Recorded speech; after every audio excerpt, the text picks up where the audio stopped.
Mr. Ruto has asked me and Azmio to enter into a constitutional, open-ended and binding dialogue with this government to find a resolution to the issues that we in Azmio have raised about the last year's election and the key governance and the cost of living issues facing our country.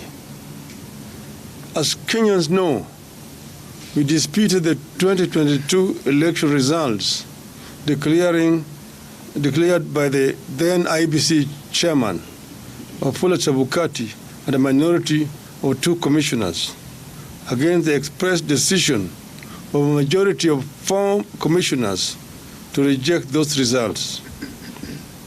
To our consternation, the Supreme Court unfortunately agreed with the IBC. We refuse to accept the ruling of the Supreme Court as biased and lacking in proper jurisprudence. Since then, we have widely consulted with the people of Kenya throughout the width and breadth of this great country of ours.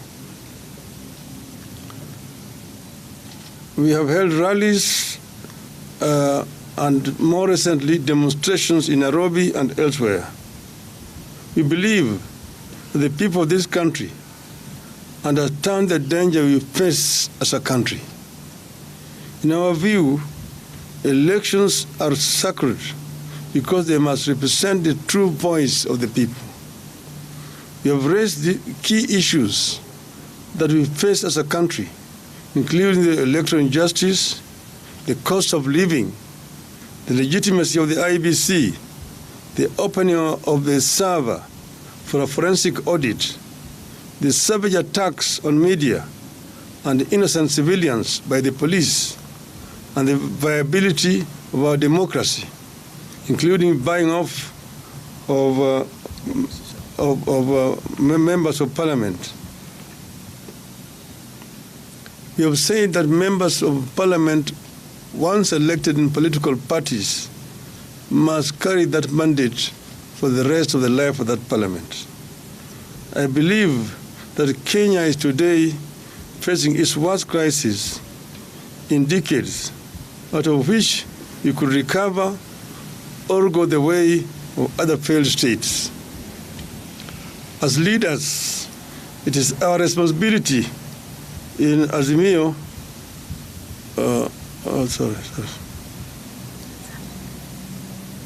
As leaders, it is our responsibility in Azmio la Umoja to save this country from the catastrophe. We as Azmio la Umoja have resolved the following. 1, we acknowledge Mr. Ruto's olive branch for a dialogue on key issues raised by Azmio la Umoja. To us, this is a positive development. 2, we agree that a balanced parliamentary process, co-chaired by both sides and backed by experts from outside, should proceed. In our view, this committee must be composed with immediate effect, with strict deadlines for resolving the crisis facing the country.